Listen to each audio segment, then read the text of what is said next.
Welcome to the Real Estate Espresso Podcast, your morning shot of what's new in the world of real estate investing. I'm your host, Victor Menasce. On today's show, we're talking about how interest rates are going up. It's pretty clear that rates need to increase, but not for the reasons the central banks are publicly stating. Today, Bank of Canada Governor Tiff Macklem and his team decided to proceed with a rate increase despite disruptions to the global economy resulting from the war in the Ukraine and the massive sanctions leveled by Western governments against Russia in recent days. The war in the Ukraine is not going to be an economic benefit to anyone. These sanctions included freezing Russian central bank's foreign exchange reserves, cutting much of the country's financial system off from global markets, as well as sanctioning a number of individuals. The unprovoked invasion of the Ukraine by Russia is a major source of uncertainty. That's a statement from the Bank of Canada in their rate announcement press release. Prices for oil and other commodities have risen sharply, and that's going to add to inflation around the world, and have negative impacts on confidence, and new supply chain disruptions are probably going to weigh on global growth. U.S. Federal Reserve Chairman Jerome Powell made similar comments on Wednesday in his appearance before the House Financial Services Committee, indicating he would back a quarter-point increase by the Fed later this month, despite uncertainty about the impact of the war in Ukraine. The central bank decision to start tightening monetary policy comes in response to the highest inflation in decades. That's eroded purchasing power in the U.S. and Canada and challenged the central bank's credibility as an inflation fighter. It's also become clear in recent months that the economy has largely rebounded from the pandemic-induced recession and no longer needs emergency monetary support. The inflation rate hit a three-decade high of 5.1% in Canada in January of this year and 7.1% in the U.S. The Consumer Price Index growth has exceeded the central bank's 2% target since April of last year, and both banks have warned recently that price increases are becoming more pervasive. Both Canadian and American central banks are now expecting inflation to be higher in the near term than was projected even just as early as January.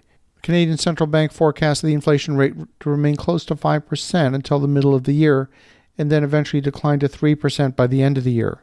But as we've talked about on this show before, many of the metrics are pointing to much higher numbers and a much more sustained level of high inflation beyond just the middle of the year.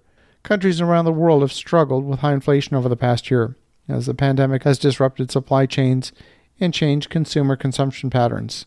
It's left central bankers scrambling to understand what's going on and to try and adjust their monetary policy.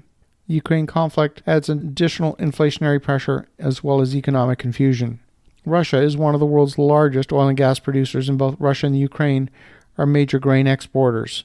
Disruptions resulting from sanctions, counter-sanctions, and the military conflict have already pushed up global commodity prices. The price of oil is well over $100 a barrel as of Wednesday for the first time since 2014.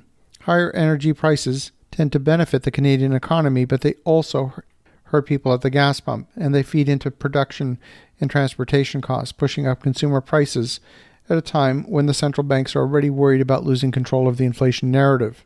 Central banks might normally look through geopolitically driven commodity price pressure, but with inflation already so far above government targets, it's said to be more concerned about the risks of sustained inflation than anything else. This week's rate increase is the first in what's expected to be a quick succession of interest rate increases in the coming quarters, and that could bring borrowing costs back up to pre-pandemic levels sometime this year. The chief economist for CIBC said in a note to clients the central bank's outlook for inflation means that it will likely increase rates more quickly than previously expected. Odds are the bank will deliver the remaining 3 quarter-point increases that they had allotted for 2022 over the next 3 rate-setting dates rather than spreading them out throughout the year. That particular economist is then expecting a pause at a 1.25% overnight rate to see what's happening and see what moves to plan next. How high interest rates ultimately go in this rate cycle depends on a bunch of variables, from the stability of the housing market to how quickly consumers spend extra savings they accumulated during the pandemic. But using interest rates to fight inflation, where the low interest rate environment was not necessarily the cause, is a failure to connect the dots between cause and effect. So for you as a real estate investor, the window continues for you to acquire debt under favorable terms, but not for that much longer. You definitely want to lock in for as long as you can at favorable rates, and in the meantime, have an awesome rest of your day.